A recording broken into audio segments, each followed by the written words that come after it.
الحمد لله الذي قسم الميراث بنفسه وهو أعدل من قسم، وهو الذي علم بالقلم علم الإنسان ما لم يعلم.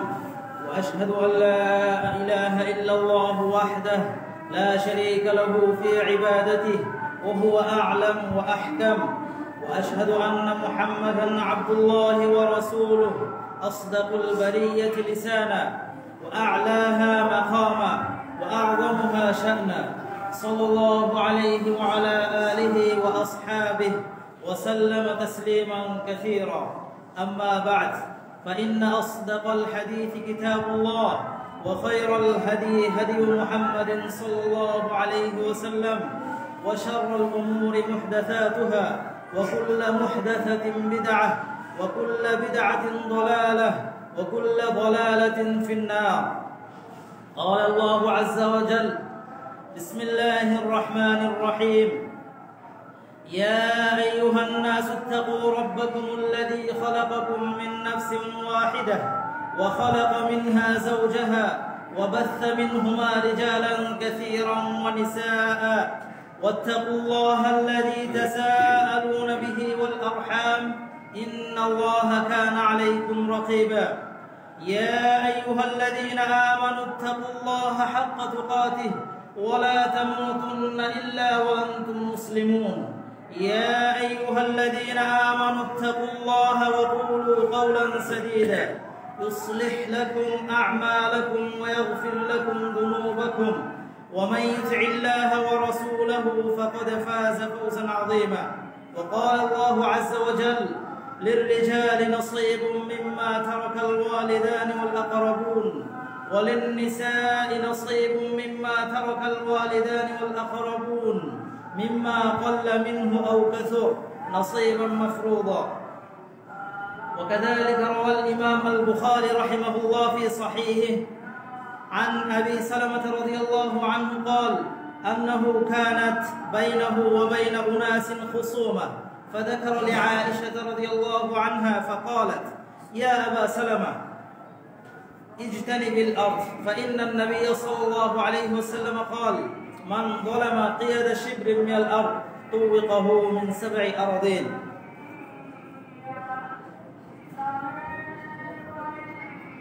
আলহামদুলিল্লাহ, প্রশংসা একমাত্র সে রব্বুল আলামিনের জন্য, যার অপার অনুগ্রহে আমরা জুমার সালাত আদায়ের উদ্দেশ্যে অত্র মসজিদে উপস্থিত হতে পেরেছি। তাই আমরা সকলেই মন খুলে শুকরিয়া আদায় করি আলহামদুলিল্লাহ। দরুদ ও সালাম বর্ষিত হোক নবী মুহাম্মদুর রাসূলুল্লাহ সাল্লাল্লাহু আলাইহি ওয়াসাল্লামের প্রতি। অতঃপর সম্মানিত মুসল্লিয়ান, জুমার এই সংক্ষিপ্ত খুতবায় আজকে যে বিষয়টি কোরআন এবং সহিহ সুন্নাহর আলোকে আলোচনা করার চেষ্টা করব, সে বিষয়টি সাধারণত আমাদের জুমার খুতবা, আলোচনা, বিভিন্ন সেমিনার, সভা, এগুলোতে আলোচনা কম হয়। এমন একটি বিষয় নিয়ে আলোচনা করার চেষ্টা করব। ওমা তৌফিক ইল্লা বিল্লাহ। বিষয়টি হলো ইসলামে সম্পত্তি বন্টনের কি বিধান রয়েছে, পদ্ধতি রয়েছে। আমরা তো মানুষ, আমরা যখন মৃত্যুবরণ করি, একজন মানুষ যখন মৃত্যুবরণ করে তখন তার অঢেল সম্পত্তি থেকে যায়। সেই সম্পত্তি কারা ভোগ দখল করবে, সেই সম্পত্তি কি নীতিমালাতে বন্টন করা হবে, ইসলাম সেক্ষেত্রে কি দিক নির্দেশনা দিয়েছে, সেগুলো কি এভাবেই পড়ে থাকবে, না একজনে একক মালিকানায় চলে যাবে, না কি দিক নির্দেশনা রয়েছে, আমরা একটু কোরআন এবং সহিহ সুন্নাহর আলোকে একটু মিলিয়ে নিব যে আসলে কি করা উচিত। আমরা মুসলিম হিসেবে আমরা আল্লাহ তাআলার বিধানকে মানি, এই ধরনের মন মানসিকতা আমাদের রয়েছে বলে আমাদের এই ক্ষেত্রেও সঠিক পথ ও পদ্ধতি গ্রহণ করা একান্ত কর্তব্য। সম্মানিত মুসল্লিয়ান, যদি আমরা সমাজের দিকে লক্ষ্য করি যে আসলে এই ইসলামী ভাবধারা থেকে দূরে গিয়ে আজকে কি হচ্ছে সমাজে, সম্পত্তি বন্টনের ক্ষেত্রে দেখা যাচ্ছে যে বিশেষত অনেক ক্ষেত্রে দেখা যায় আমাদের বোনদেরকে বঞ্চিত করে দেওয়া হয়। অথবা 5 ভাইয়ের মধ্যে এক ভাইয়ের সম্পত্তি ব্যাপারে সব ধারণা আছে তার, সে কি করে একক মালিকানায় সবকিছু নিয়ে নেয়, অন্যদেরকে বঞ্চিত করে দিচ্ছে। সমাজে এই কাজটা অহরহ হচ্ছে এবং এই কাজ করার ক্ষেত্রে কোনো ধরনের দ্বিধাবোধ করছে না, এটা সাধারণ একটা মামুলি বিষয় মনে করছে। এটা করলে মনে হয় তেমন কোনো ক্ষতি আমার হবে না, আমার মনে হয় পরকাল হারাতেও হবে না, এমন ধারণা চলে আসছে মানুষের মধ্যে। কিন্তু আল্লাহ রাব্বুল আলামিন এ বিষয়ে অনেক হুঁশিয়ারি দিয়েছেন, এ বিষয়ের ব্যাপারে ছাড় দেননি, দিবেনও না তিনি। সম্মানিত মুসল্লিয়ান, এজন্য একজন মানুষ যখন মৃত্যুবরণ করবে, একজন মানুষ যখন মারা যাবে, তার রেখে যাওয়া সম্পত্তির ক্ষেত্রে কয়েকটি কাজ, কয়েকটি ধাপ আপনাকে করা দরকার। প্রথমত যে কাজ আমাদের করা উচিত, যখন একজন মানুষ মৃত্যুবরণ করবে তাকে কবরস্থ করার যে খরচ লাগবে, অর্থাৎ তার কাফনের কাপড়, তাকে দাফন করতে, কবর খনন করতে, গোসল করাতে, এই কাজগুলোতে যে খরচগুলো লাগবে সেই খরচগুলো তার সম্পত্তি থেকে আমরা নিতে পারবো, সেই সম্পত্তি থেকে খরচগুলো করে নেব। পরবর্তীতে দ্বিতীয় যে কাজটা আমরা করব, কবরস্থ করে ফেলেছি, এরপরে আমাদের কাজ হবে তার যদি জীবদ্দশায় কোনো ঋণ থেকে থাকে সেই ঋণ তার সম্পত্তি থেকে আমাদের পরিশোধ করতে হবে, সেই ঋণ পরিশোধ করে দিতেই হবে।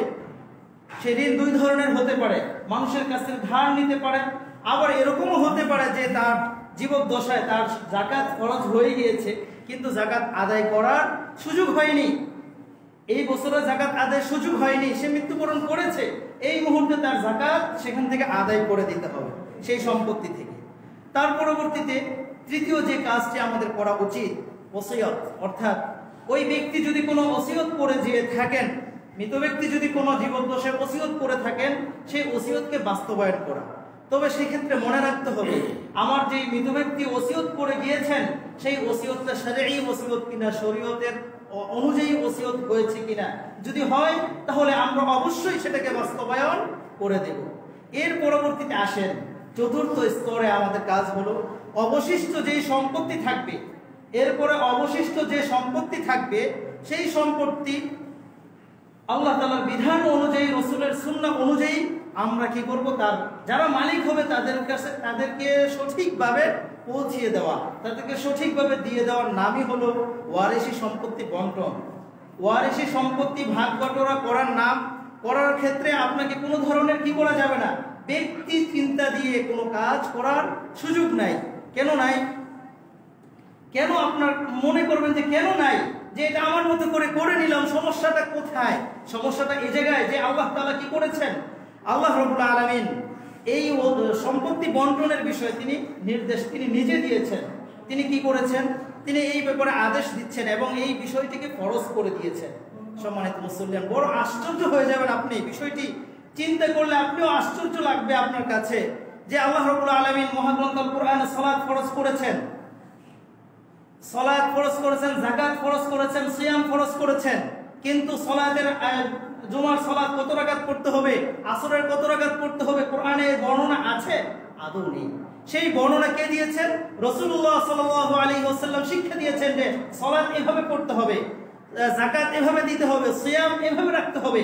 এই বর্ণনায় শিক্ষা দিয়েছেন রাসূলুল্লাহ সাল্লাল্লাহু আলাইহি ওয়াসাল্লাম, কিন্তু ফরজ করেছেন কে? আল্লাহ রাব্বুল আলামিন। আর এই যে আমরা যেই যাকাতের বিষয়ে, এই ওয়ারিসি সম্পত্তি বন্টনের বিষয়, এই বিষয়টি আল্লাহ রাব্বুল আলামিন কি করেছেন, এটিকে আবশ্যক করে দিয়েছেন। তেমনি ভাবে তিনি বিশদ বর্ণনা করে দিয়েছেন যে কার কতটুকু অংশ, ছেলে কতটুকু পাবে, মেয়ে কতটুকু পাবে, বোন কতটুকু পাবে, মা কতটুকু পাবে, একেবারে বিস্তারিত বর্ণনা স্বয়ং আল্লাহ রাব্বুল আলামিন তিনি দিয়েছেন। তাহলে কি বোঝা যায় যে ওয়ারিসি সম্পত্তি বন্টন এটার গুরুত্ব কত বেশি, কত বেশি যে তিনি আল্লাহ রাব্বুল আলামিন তিনি নিজেই এর বর্ণনা দিয়েছেন, রাসূলুল্লাহ সাল্লাল্লাহু আলাইহি ওয়াসাল্লাম সেটা বাস্তবায়ন করেছেন। সম্মানিত মুসল্লিয়ান, আল্লাহ রাব্বুল আলামিন সূরা নিসাতে বলছেন লিররিজালি নাসীবুম মিম্মা তারাকাল ওয়ালিদানি ওয়াল আকরাবুন, যে পুরুষদের জন্য একটা অংশ থাকবে, কিসের? কার থেকে? তার পিতামাতা আর আত্মীয় স্বজনের রেখে যাওয়া সম্পত্তির একটা অংশ পুরুষের জন্য থাকবে, নারীরা বাদ যাবে না। আল্লাহ তাআলা বলছেন ওয়ালিন নিসাই নাসীবুম মিম্মা তারাকাল ওয়ালিদানি ওয়াল আকরাবুন, তেমনি ভাবে নারীদের জন্য তার পিতামাতা আত্মীয় স্বজনের রেখে যাওয়া সম্পত্তি থেকে একটা অংশ তাদের জন্য থাকবে। মিম্মা কাল্লা মিনহু আও কাসুর, পরিমাণ সেটা অল্প হোক আর বেশি হোক, তাদের একটা অংশ অবশ্যই থাকবে। এখানে বোঝার বিষয়। এখানে বোঝার বিষয় হলো আল্লাহ রাব্বুল আলামিন এই কথা বলেন নাই যে মানুষের জন্য একটা অংশ থাকবে, তার পিতামাতা আত্মীয় স্বজনের রেখে যাওয়া সম্পত্তি থেকে মানুষের জন্য বলেন নাই। আল্লাহ বলেছেন মানুষের মধ্যে দুই ধরনের স্তর রয়েছে, পুরুষ মহিলা। পুরুষের কথাও বলেছেন, তেমনি ভাবে নারীদের কথাও আলাদা বলে দিয়েছেন, যেন নারীরা বাদ পড়ে না যায়। সেই জাহিলি যুগে নারীদেরকে বঞ্চিত করা হতো, সেই বঞ্চিত করার কোনো সুযোগ যেন না হয়, এজন্য আল্লাহ রাব্বুল আলামিন আলাদা করে দিয়েছেন। সম্মানিত মুসল্লিয়ান, এখানে আল্লাহ রাব্বুল আলামিন যে ওয়ারিসি সম্পত্তি বন্টনের যেই ধারাটা শুরু করেছেন,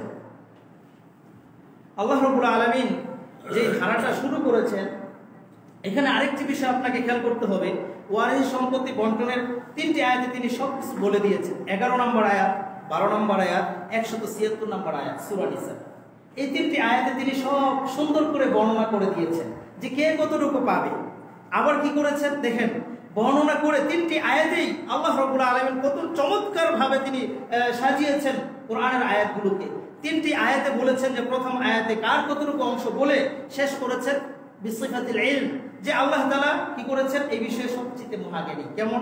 যে প্রথম আয়াতে বলেছেন ওয়াসিয়াতুম মিনাল্লাহ ফারিয়াতুম মিনাল্লাহ ইন্নাল্লাহা কানা আলিমান হাকীমা, এটা আল্লাহ তাআলার পক্ষ থেকে সুনির্ধারিত বিষয়। এই যে ওয়ারিসের ভাগ বাটোয়ারা আল্লাহ তাআলা বলেছেন, এটা আল্লাহ তাআলার পক্ষ থেকে অবধারিত বিষয়। ইন্নাল্লাহা কানা আলিমান হাকীমা, নিঃসন্দেহে আল্লাহ রাব্বুল আলামিন এই বিষয়ে মহাজ্ঞানী। এই যে ভাগ বাটোয়ারা করে দিয়েছেন আল্লাহ তাআলা, এই বিষয়ে তিনিই মহাজ্ঞানী। আল্লাহ তিনি নিজেই বলে দিয়েছেন। অতএব এখানে আমার আপনার আর অতিরিক্ত করে বাম হাত ঢুকানোর কোনো সুযোগ নেই।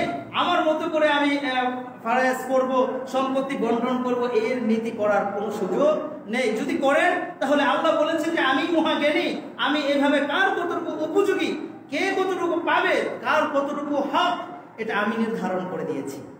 দ্বিতীয় আয়াতে একইভাবে, দ্বিতীয় আয়াতে আবার কিছু বাকি যারা আছে তাদের ব্যাপারে বর্ণনা দিয়েছেন। সেখানে শেষ করেছেন ওয়াসিয়াতুম মিনাল্লাহ ওয়াল্লাহু আলিমুন হালিম, যেটা আল্লাহ তাআলার পক্ষ থেকে নির্দেশ। ওয়াল্লাহু আলিমুন হালিম, আর আল্লাহ তাআলা এই বিষয়ে কি আলিম, এই বিষয়ে তিনি মহাজ্ঞানী। এই যে ভাগ বাটোয়ারা রয়েছে এই বিষয়ে তিনিই মহাজ্ঞানী এবং হালিম এবং সহনশীল। কার কতটুকু দেওয়া উপযোগী, কার কতটুকু দিলে তার প্রতি ইনসাফ হবে ততটুকুই তিনি দিয়েছেন।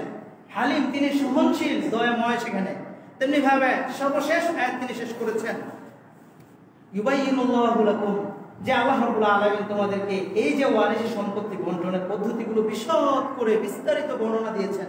সুতরাং আনতাযিল্লু, তোমরা এর বিপরীতে যে পথভ্রষ্ট হয়ো না। আল্লাহু বিকুল্লি শাইইন আলিম, আর আল্লাহ রাব্বুল আলামিন প্রত্যেকটা বিষয়কে মহাজ্ঞানী। এই যে বর্ণনাগুলো দিয়েছেন সব বিষয় তার কাছেই সবচেয়ে বেশি জ্ঞান তার কাছেই রয়েছে, তিনি এই বিষয়ে ভালো জানেন। সম্মানিত মুসলিম, উদ্দেশ্য হলো আমার যে আল্লাহ রাব্বুল আলামিন যে ওয়ারিসি সম্পত্তি বন্টনের যে নীতিমালাগুলো দিয়েছেন, যে বর্ণনাগুলো দিয়েছেন, এই বিষয়ে যে এটি চূড়ান্ত একটি বিষয়, এই বিষয়টি আপনি যদি কোরআন আয়াতকে নিয়ে গবেষণা করেন, চিন্তা করেন, তাহলে আপনার কাছে স্পষ্ট হয়ে যাবে। এবং সেক্ষেত্রে যে কোনো ধরনের কারো প্রতি কোনো ধরনের জুলুম করা হয় নাই, এটা আপনি যদি আয়াত পড়েন তাহলে আপনার কাছে আরো স্পষ্ট হয়ে যাবে। যেমন ভাবে আল্লাহ রাব্বুল আলামিন ওয়ারিস সম্পত্তি বন্টনের সূচনা করেছেন, ইউসিকুমুল্লাহু ফি আওলাদিকুম, আল্লাহ বলছেন যে আমি তোমাদেরকে ওয়ারিস সম্পত্তি বন্টনের কি করেছি ক্ষেত্রে তোমাদের সন্তানদের জন্য, সন্তানদেরকে ওয়ারিস সম্পত্তি বন্টন করে দেওয়ার জন্য একটা নির্দেশ দিচ্ছি। কিভাবে হবে? লিযযাকারি মিসলু হাযযিল উনসায়াইন।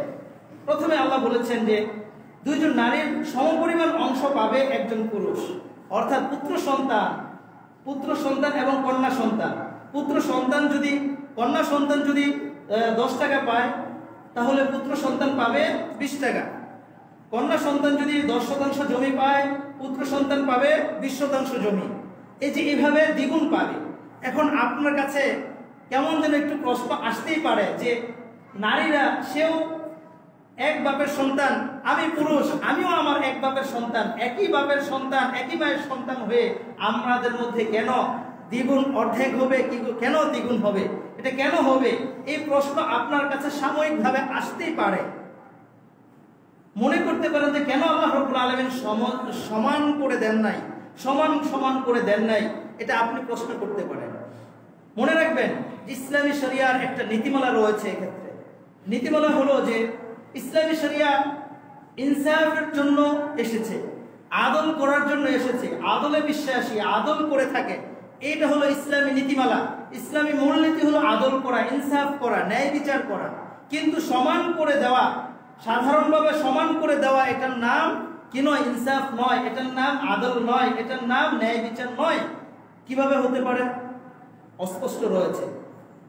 মনে করেন আমরা মানুষ, মুসলিমরাও মানুষ, অমুসলিমরাও মানুষ, মুসলিম অমুসলিম, মুসলিম কাফের, সকলেই মানুষ। মানুষ কিন্তু সকলেই মানুষ হিসেবে সকলেরই একটি কি রয়েছে? আল্লাহ তাআলার কাছে প্রাপ্য রয়েছে। আবার এর মধ্যে তারতম্য হয়ে যাবে। মুসলিম হিসেবে আমার একটু প্রাপ্য আল্লাহ তাআলার কাছে বেশি আছে, আল্লাহ আমার জন্য এক্সট্রা কিছু রেখেছেন আমি মুসলিম বলে। আর যারা অমুসলিম কাফের, সেও কিন্তু মানুষ, তার জন্য সুনির্ধারিত নির্দিষ্ট কিছু অংশ রয়েছে আল্লাহ তাআলার পক্ষ থেকে। যেমন আপনার জন্য নিয়ামত, যে অক্সিজেন, আপনার চক্ষু, আপনার মুখ, সবকিছু আপনাকে আল্লাহ দিয়েছেন মানুষ হিসেবে। আবার অমুসলিম যে, তাকেও কিন্তু মানুষ হিসেবে আল্লাহ রাব্বুল আলামিন তাকে মুখ দিয়েছেন, চোখ দিয়েছেন, তাকেও অক্সিজেন নেয়ার সুযোগ দিয়েছেন, সব এই ধরনের নিয়ামতগুলো ভোগ করার সুযোগ দিয়েছেন। কিন্তু তার মানে কি আপনার জন্য এক্সট্রা যেই অর্জনগুলো রয়েছে সেগুলো কি তাকে দিবেন? না, অসম্ভব। সেখানে তো সমান করার কথা আপনি একদিনও বলেন নাই। সে তো মানুষ, আপনার মতোই মানুষ, কেন সমানের কথা বলছেন না? আল্লাহ তাআলা তো সমান করেন নাই। এটার নাম হলো ইনসাফ, এটার নাম হলো আদল, এটার নাম সমান করে দেওয়ার না। সমান করে দেওয়া ইসলাম কি করে না? সব ক্ষেত্রে সমান করে দেওয়া বৈধতা নেই। হ্যাঁ, সমান কখন হবে? সমান হবে তখন, মনে করেন একজন নারী তার কি দ্বিগুণ, সে ছোট হোক, বড় হোক, প্রাপ্তবয়স্ক হোক, বিবাহিত হোক, অবিবাহিত হোক, তালাকপ্রাপ্ত হোক, যে কেই হোক না কেন, নারীর না মানেই হলো তার অংশ সমান, সেক্ষেত্রে তারা সমান পাবে। আবার যখনই পুরুষের ক্ষেত্রে আসবেন, ছোট হোক, বড় হোক, যে কেই হোক, তার জন্য অংশ, পুরুষের যে অংশ সেটা সমান হবে। কিন্তু এটা নারী পুরুষ দুইটা এক হবে না। যেমনি ভাবে মুসলিম অমুসলিমের কি নিয়ামত সমান হতে পারে না, তেমনি ভাবে এক্ষেত্রেও একই।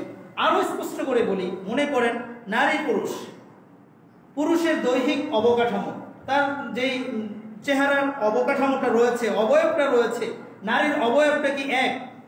কখনোই নয়, সম্পূর্ণ পৃথক বিষয়।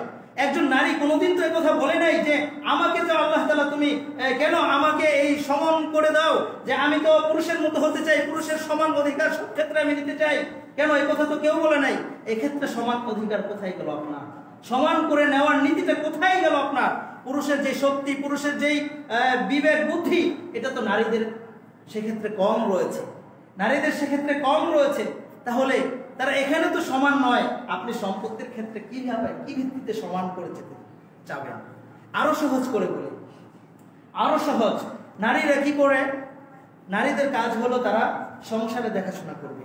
এখন একজন মানুষের যখন বাপ মারা যায়, তখন তার দায়িত্বটা কার উপর আসে? পুত্র সন্তানের উপরে দায়িত্ব আসে। পুত্র সন্তানের কাজ হলো সে সংসারকে দেখাশোনা করবে, তার স্ত্রী, তার সন্তান আদি যারা আছে তাদের দেখাশোনা করার দায়িত্ব তার, তাদের উপরে তাদের সংসার অর্থাৎ খরচ করার দায়িত্ব সম্পূর্ণ তার। এবং এই ব্যাপারে আল্লাহ তাআলার কাছে জিজ্ঞাসিত হবেন তিনি। পুরুষ সন্তান, পুত্র সন্তান আল্লাহ তাআলার কাছে খরচ না করলে, সংসারের দেখাশোনা না করলে সে জিজ্ঞাসিত হবে।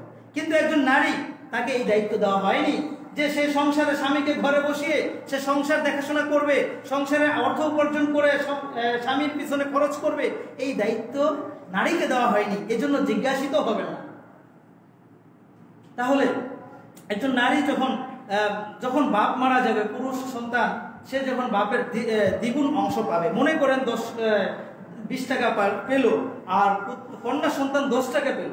কন্যা সন্তানের তার তো খরচের কোনো দায়িত্ব নেই, তার টাকাটা রিজার্ভ থেকে যাবে, তার অ্যাকাউন্টে ব্যালেন্স হিসেবে থেকে যাবে। আর পুরুষ সন্তান যে 20 টাকা পেল, সে কি করবে? এই টাকা দিয়ে আরো কিছু কাজ করে কি করবে? সংসার পরিচালনা করবে, তার টাকাটা কমে যাবে। আমার বোনদের কিন্তু টাকা কমছে না, 10 টাকাই থেকে যাচ্ছে। আরো দেখেন কত সুন্দর বিষয়, তাদের জন্য কত সম্মান মর্যাদা দিয়েছে ইসলাম। যখন বিয়ে হবে, বিয়ের সময় আমরা যারা পুরুষ রয়েছে, আমরা বিয়ে করার সময় টাকা দেই না, টাকা নিয়ে আসি। টাকা আমাদেরকে দিতে হয়, মোহর আমাদেরকে দিতে হয়। মোহরানা দেওয়াটা আবশ্যক, আপনাকে দিতেই হবে, কম হোক বেশি হোক, যেই পরিমাণ নির্ধারণ করবেন দিতেই হবে। কাকে দিতে হবে? আপনার স্ত্রীকে দিতে হবে, সেটা স্ত্রীর একটা ব্যক্তিগত ব্যালেন্স, তার এটা অ্যাকাউন্টে জমা থাকবে, সে এটা খরচ করা, এখান থেকে খরচ করে সংসার চালাতে হবে, এই দায়িত্ব তাকে দেওয়া হয়, তার অ্যাকাউন্টে জমা থাকবে। আর যখন স্বামীর ঘরে আসবে, স্বামীর ঘরে আসার পরে তার খাবার ভরণ পোষণ, তার যত কিছু রয়েছে প্রসাধনী সহ যা কিছু আছে সবকিছু স্বামীর দায়িত্ব, স্বামী তাকে কিনে দিতেই হবে তার প্রয়োজন অনুসারে, স্বামীর এটা দায়িত্ব। কিন্তু মহিলা যদি ওই টাকা রেখে দেয়, এর জন্য তাকে জিজ্ঞাসা করা হবে না, তার টাকা এটাকে তার জন্য ব্যালেন্স। তাহলে বলুন আমার পুরুষ ভাইয়েরা, যে আমরা যারা আছি আমাদেরকে দ্বিগুণ যখন অর্থ দিলে আমাদের কি এটা থাকছে না কমে যাচ্ছে? আমাদের একটা কমেই যাচ্ছে, কিন্তু আমাদের বোনদের এই সম্পত্তি জমা হতে হতে আবার স্বামীর পকেট তো তার জন্য উন্মুক্ত আছেই, সেখান থেকে তো দিন নিচ্ছেই, তারা প্রয়োজনে অপ্রয়োজনে অনেক সময় নিয়ে যাচ্ছে, জমা করছে। এই টাকাটা এক সময় দেখা যায় নারীদের একটা বড় ধরনের অ্যামাউন্ট জমা হয়ে যায়। সম্মানিত মুসলিয়ান, তাহলে নারীদেরকে আল্লাহ রাব্বুল আলামিন কি করেন নাই? এই যে দ্বিগুণ এবং অর্ধেকের কথা আল্লাহ তাআলা বলেছেন, এক্ষেত্রে আমার মনে হয় না কারো অস্পষ্ট থাকার কথা যে তাদেরকে আল্লাহ রাব্বুল আলামিন ঠকিয়ে দিয়েছেন, তাদেরকে অর্ধেক দিয়ে তাদের প্রতি জুলুম করেছেন, এই কথা আমার মনে হয় না কারো মাথায় থাকবে। আল্লাহ তাআলা আমাদেরকে সঠিক বুঝ দান করুক, আমিন। সম্মানিত মুসলিয়ান, আসলে সমাজের মধ্যে এই যে অবস্থাটা, ওয়ারিসি সম্পত্তি বন্টনের ক্ষেত্রে একটা কঠিন একটা অবস্থা। মানুষ এই ক্ষেত্রে এতটা, যে অঞ্চলে যান না কেন, আপনি যেখানে যান না কেন, সব জায়গাতেই এমন একটা অবস্থা যে কিভাবে বোনদেরকে ঠকিয়ে দিবে, কিভাবে ভাইদের জমি আত্মসাৎ করে নিবে, এই ধরনের পায়তারা তাদের মধ্যে সব জায়গাতেই কাজ করে অধিকাংশ ক্ষেত্রে। এর কারণটা কি? উল্লেখযোগ্য দুই একটি কারণ বলবো সময় শেষের দিকে। এর মধ্যে উল্লেখযোগ্য কারণ হলো দাফুল ঈমান। আজকে আমাদের ঈমানের দুর্বলতা চলে এসেছে, ঈমানের কমজোরি হয়ে গিয়েছে, ঈমান আমাদের দুর্বল হয়ে গিয়েছে, ঈমানের প্রতি আমাদের বিশ্বাস নেই। আল্লাহ তাআলার প্রতি সঠিকভাবে বিশ্বাস করে আজকে আমাদের ঈমানকে তাজা করতে পারছি না বলেই আজকে আমাদের মধ্যে সমাজে এই বিশৃঙ্খলাটা হচ্ছে, এই অপরাধটুকু আমাদের মাধ্যমেই সংগঠিত হয়ে যাচ্ছে। সম্মানিত মুসলিয়ান, আল্লাহ তাআলা কোরআনে বলেছেন, পূর্ববর্তী নবীর অনুসারী যারা ছিল তাদেরকে যখন আল্লাহ রসুলের কথা, আল্লাহ নবীর কথা শুনতে বলতেন, তখন তারা বলতো, হ্যাঁ ঠিক আছে, তোমার কথা আমরা শুনলাম, কিন্তু মানতে পারলাম না, অমান্য করলাম, শেষ, এভাবে বলে দিত। এখন আপনি যে মিরাস ওয়ারিসি সম্পত্তি এককভাবে দখল করে খাচ্ছেন, আপনি একবার চিন্তা করে দেখেন, আপনার কাছে তো এই বাণীটুকু পৌঁছেছে যে আল্লাহ তাআলা বিধান দিয়েছেন ওয়ারিস সম্পত্তি ভোগ করার কোনো সুযোগ নেই, আমার বোনদেরকে, আমার ভাইদেরকে, আমার আত্মীয় স্বজন যে যতটুকু পাবে তাকে ততটুকুই আমাকে দিয়ে দিতে হবে, এই সংবাদটুকু আপনার কাছে পৌঁছেছে। কিন্তু আপনি কি বলছেন? আপনি মুখে না বললেও এটা আপনার কাজের মাধ্যমে প্রকাশ পেয়ে যাচ্ছে।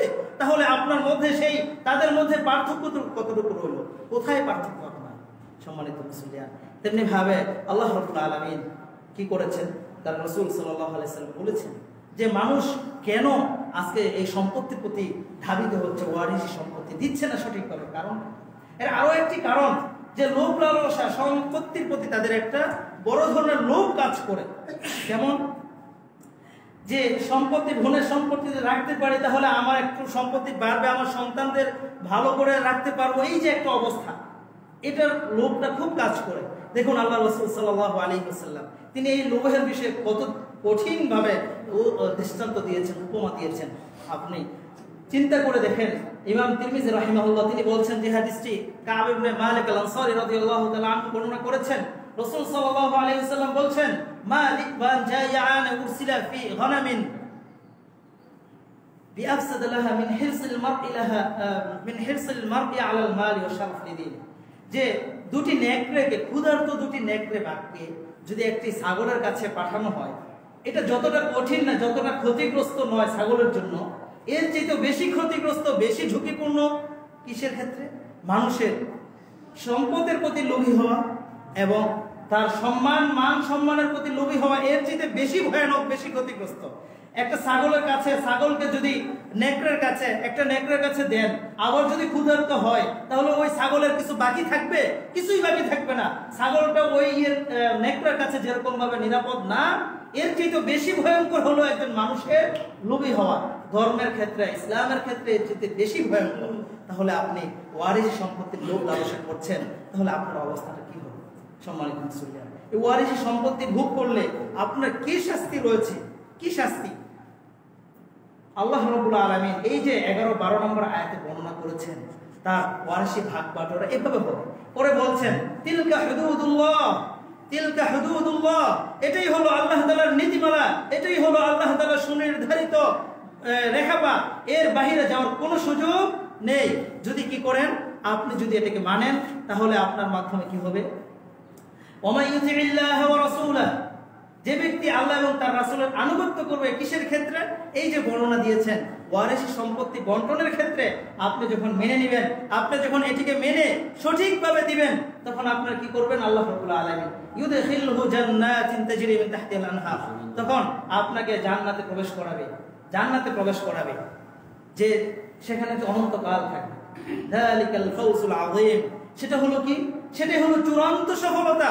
আপনি ইহকাল জীবনে, আপনার এই দুনিয়ার জীবনে আপনার জন্য পরবর্তী প্রজন্ম কি করবে? কোনোদিন বলবে না যে অমুক ব্যক্তি, সমাজের অমুক ব্যক্তি হাজি মানুষ ছিল না, 5 ওয়াক্ত সালাত জামাত সহকারে আদায় করত, কিন্তু তার অপরাধ ছিল সে সম্পত্তি দেয়নি সঠিকভাবে। এই কথা আপনার নামে বলবে না। দুনিয়াতেও আপনার প্রতি কোনো লানত, কোনো অভিশাপ দিবে না। তেমনি ভাবে পরকালের মধ্যেও আল্লাহ রাব্বুল আলামিন কি করবেন? আপনাকে জান্নাত দিবেন, এবং সেটাই হলো আপনার সবচেয়ে বড় সফলতা। এর চেয়ে বড় সফলতা আর কি হতে পারে আপনার? কিন্তু আপনি যদি এই হুদুদ, এই সীমারেখাকে অতিক্রম করেন, উপেক্ষা করেন, তাহলে কি বলছেন আল্লাহ? ওয়া মান ইয়াসিল্লাহ ওয়া রাসূলাহু ওয়া ইয়াতাআদ্দা হুদুদাহু, যে ব্যক্তি আল্লাহ তাআলার এই আল্লাহ এবং তার রাসূলের অবাধ্যচরণ করবে, এই ওয়ারিশি সম্পত্তি বন্টনের ক্ষেত্রে নীতিমালা মানবে না, ইউদখিলহু নারা, আল্লাহ রাব্বুল আলামিন তাদেরকে জাহান্নামে প্রবেশ করাবেন, খালিদান ফিহা, সেখানে চিরকাল তারা থাকবে, ওয়ালাহু আযাবুন মুহিন, তাদের জন্য অপমানজনক শাস্তি সেখানে রয়েছে। তাহলে আপনি চিন্তা করে দেখুন, পরকালে আপনার শান্তি নাই, দুনিয়াতে আপনি শান্তি পাচ্ছেন না, আপনার সন্তান, আপনার ছেলে মেয়ে, ওরা কি করছে? আপনাকে কি করছে? লানত দিতেই থাকছে।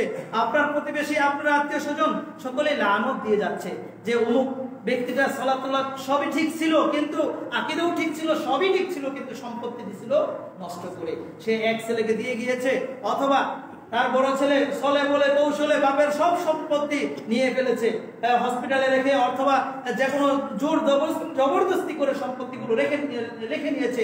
এই কাজ সমাজে এখন হচ্ছেই হচ্ছে। কোনো কি বলবেন, শিক্ষিত সমাজ, অশিক্ষিত সমাজ, সব ক্ষেত্রে এটা পাওয়া যায়। সম্মানিত মুসলিয়ান, আপনি চিন্তা করে দেখেন, এই যে কাজ করছেন, এই কাজের ক্ষেত্রে কি উপকার আপনার রয়েছে? আপনি যদি চোখটি বন্ধ করে চিন্তা করেন যে আজকে যে আমি সম্পত্তি দখল করে নিচ্ছি, আমার কেন নিচ্ছি? আমি আমার ছেলে মেয়ে তারা যেন একটু সুখ স্বাচ্ছন্দ্য থাকতে পারে, তাদের আরাম আয়েস যেন হয়, এজন্য আজকে আমার বোনদের সম্পত্তি আমি নিয়ে ফেলেছি, আমার ভাইদের সম্পত্তি আমি নিয়ে ফেলেছি, তাদেরকে ঠকিয়ে দিয়েছি। আমি একটু বুঝি ভালো, সেজন্য তাদেরকে অংশ সঠিকভাবে দেইনি। আমার উপর অনেক দায়িত্ব ছিল বাপের, সেই সুযোগে সদ্ব্যবহার করে, অসৎ ব্যবহার করে আমি কি করেছি? সম্পত্তি সব নিয়েছি। একবার চিন্তা করে দেখুন, আপনি যখন মৃত্যুবরণ করবেন, আপনার সমস্ত সম্পত্তি আপনার কবরে নিয়ে যাবেন, তাই না? সম্পূর্ণ বিপরীত। আপনার কবরে সেই অল্প একটু জায়গায় আপনার জন্য রয়েছে, সেখানে আপনার কোনো স্বর্ণ অলংকার কোনো কিছুই নিতে পারবেন না। আপনাকে শুধু এই কাফনের কাপড় দিয়েই সেখানে দেওয়া হবে। যত বড় কিছুই হন না কেন, যত সম্পত্তির মালিক হন না কেন, আপনি যে দুনিয়াতে যা কিছু করেছেন, অবৈধভাবে যা কিছু লিখে নিয়েছেন, সব কিছু রেখে যেতেই হবে আপনাকে। আর কি হবে? আল্লাহ তাআলার কাঠগড়ায় আপনাকে দাঁড়াতে হবে।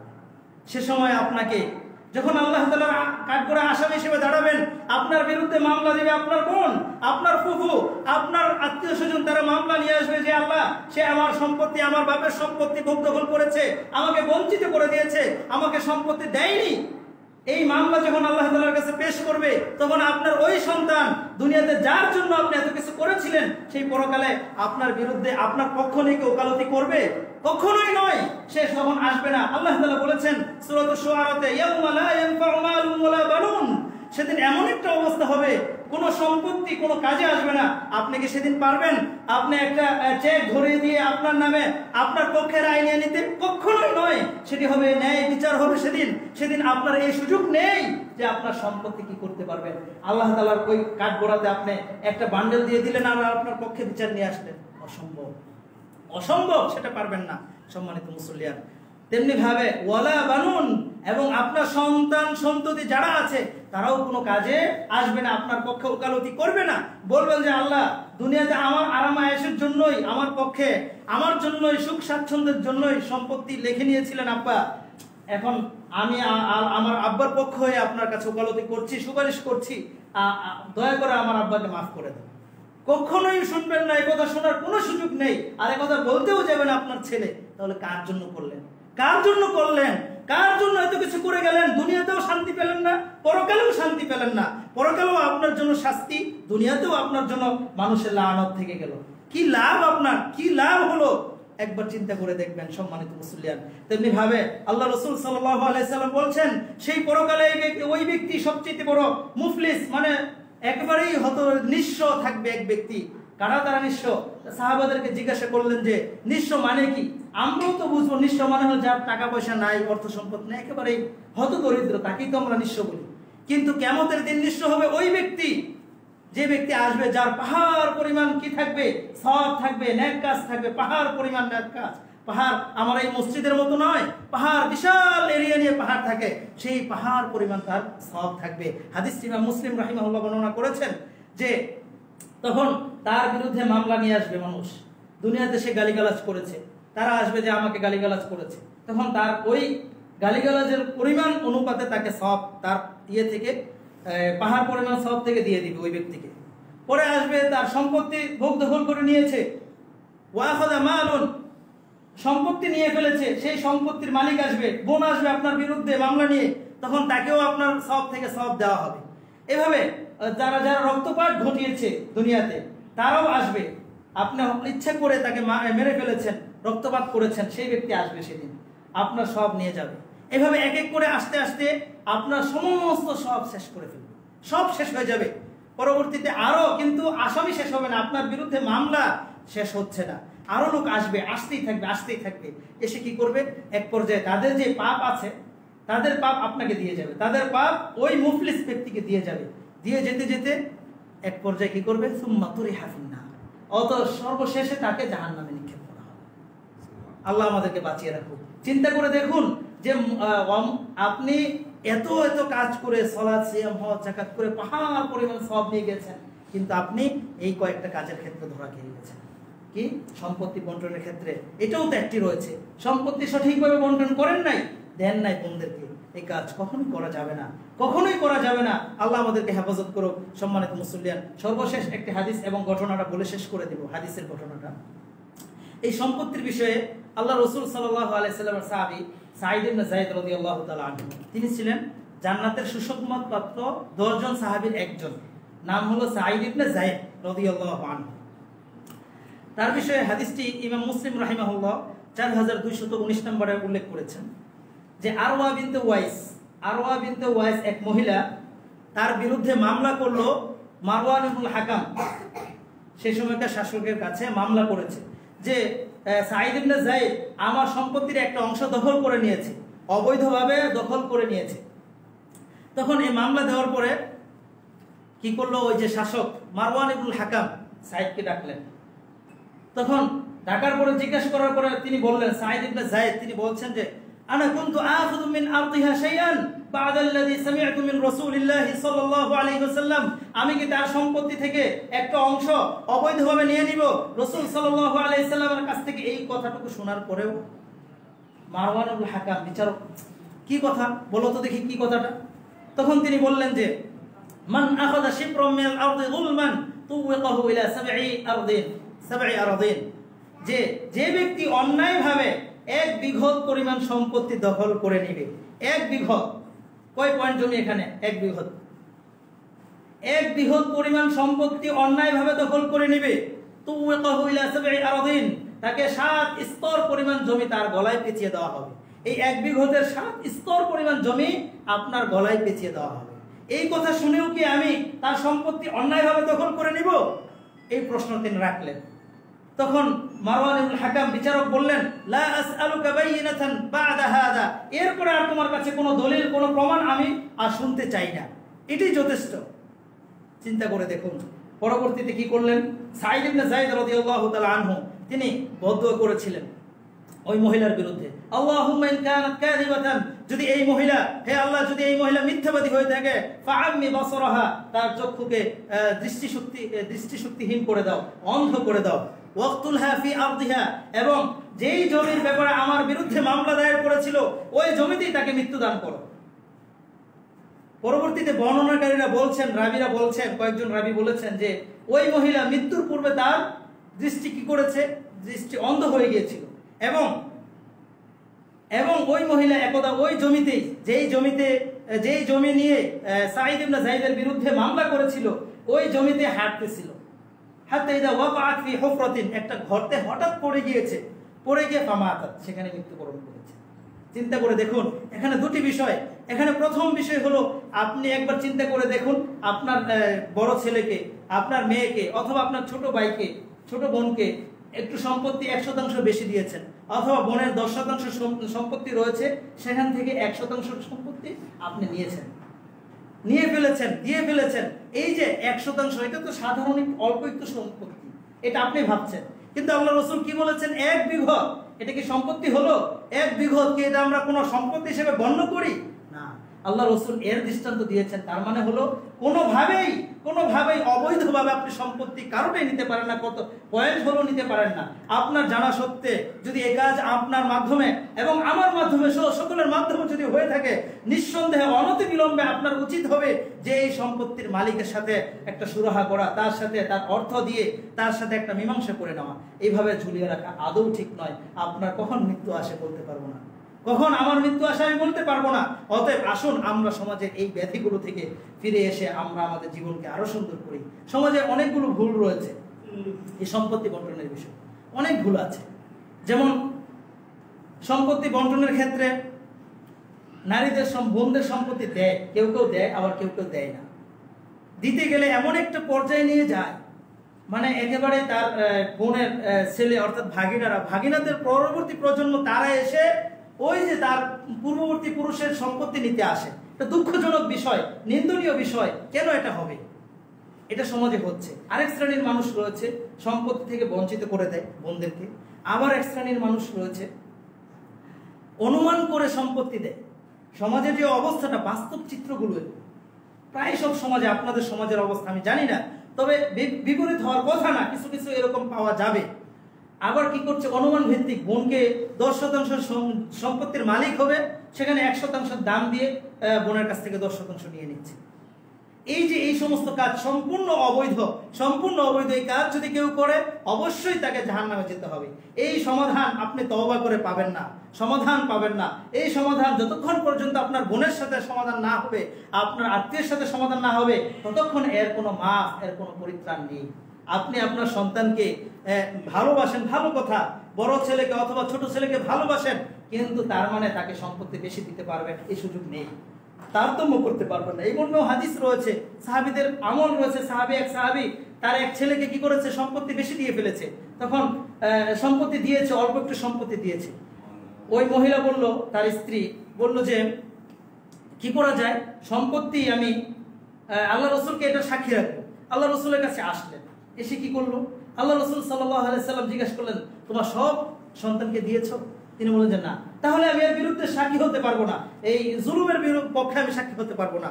অতএব ওই সাহাবী কি করলেন, সম্পত্তি আবার ফিরিয়ে নিলেন। এ থেকে বোঝা যায় তারতম্য করার কোনো সুযোগ নেই। আল্লাহ তাআলা আমাদেরকে যে কথাগুলো বললাম সম্পত্তি বন্টনের ক্ষেত্রে, যে কথাগুলো আমরা বললাম, এর উপর আমল করার তৌফিক দান করুন, আমিন। এবং আমাদের মধ্যে যদি কোনো ভুল হয়ে থাকে সম্পত্তি বন্টনের ক্ষেত্রে, আমার বাপ করে গিয়েছে ভুল, অথবা আমার কেউ করে গিয়েছে আত্মীয় স্বজন, আমরা সমাধানের পথ খুঁজে সমাধান করে নিব। আল্লাহ তাআলা আমাদেরকে সেই মনমানসিকতা এবং সেইভাবে কাজ করার সুযোগ করে দিন, আমিন।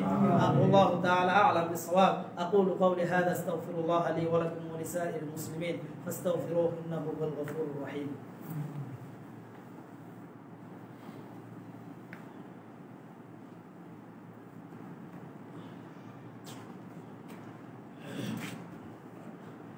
الحمد لله رب العالمين الإله الحق المبين والعاقبة للمتقين ولا عدوان إلا على الظالمين وأشهد أن لا إله إلا الله وحده لا شريك له وأشهد أن محمدا عبده ورسوله صلى الله عليه وعلى آله وأصحابه ومن تبعهم بإحسان إلى يوم الدين أما بعد সম্মানিত মুসলিয়ান, একটি বিষয় হলো, আপনারা অনেকে জানেন অথবা অনেকে জানেন না যে আপনাদের পার্শ্ববর্তী এলাকা যে হবিগঞ্জ সদরে একটি প্রতিষ্ঠান রয়েছে, ধর্মীয় প্রতিষ্ঠান আসসালাম আইডিয়াল মাদ্রাসা। এই প্রতিষ্ঠানটি হবিগঞ্জ শহরে রয়েছে, আপনাদের এই প্রতিষ্ঠান। এই প্রতিষ্ঠানে আপনাদের সকলকেই আমন্ত্রণ জানাচ্ছি, আপনারা সেখানে সুযোগ করে একবার যাবেন, দেখে আসবেন প্রতিষ্ঠানটি। আসলে ধর্মীয় শিক্ষা, আমাদের সঠিক শিক্ষা যদি না থাকে, কোরআন এবং হাদিসের সঠিক শিক্ষা যদি না পাই, আমাদের সন্তানদেরকে না দিতে পারি, তাহলে তো আমাদের সন্তানরা পদস্খলিত হবে, আমাদের সন্তানও তো সেই অবৈধ পথ বেছে নিতে পারে। তাই আমরা চেষ্টা করছি আপনাদের সহযোগিতায় যে একটা প্রতিষ্ঠান কিভাবে দাঁড় করানো যায়, সেখানে আমরা যোগ উপযোগী সিলেবাসের মাধ্যমে যেন আমার সন্তান যেন কোনো দিক থেকে পিছপা না হয়ে যায়, সামাজিক প্রেক্ষাপটে এবং ইহকাল পরকাল দুটোটাই যেন আমাদের থাকে, সেই ব্যবস্থাপনা নিয়ে একটি প্রতিষ্ঠান দাঁড় করানো হয়েছে। 2 বছর অতিক্রম হয়েছে। সেই প্রতিষ্ঠানের আমি দায়িত্বশীল হিসেবে আপনাদের কাছে উদাত্ত আহ্বান জানাচ্ছি, আপনারা সেখানে যাবেন, সকলের আমন্ত্রণ থাকলো। এবং প্রতিষ্ঠানের জন্য দোয়া করবেন যেন প্রতিষ্ঠান আল্লাহ রাব্বুল আলামিন কবুল করে নেন, আমিন। এবং পুরো সিলেটবাসী সহ সারা বাংলাদেশের জন্য এটি একটি অন্যতম একটি মডেল হিসেবে দাঁড় করাতে পারি আমরা, সেই প্রচেষ্টা যেন করতে পারি এবং আল্লাহ তাআলা যেন কবুল করেন। এবং আপনাদের সহযোগিতা কামনা করছি, আপনারা সেখানে যাবেন, আপনাদের সন্তান, আপনাদের ছেলে মেয়েকে সেখানে দিয়ে সেই সহযোগিতাটুকু আপনাদের কাছে আমরা আবেদন রাখছি, এই বাস্তবায়নটুকু আপনারা করবেন ইনশাআল্লাহ। আল্লাহ তৌফিক দান করুক, আমিন।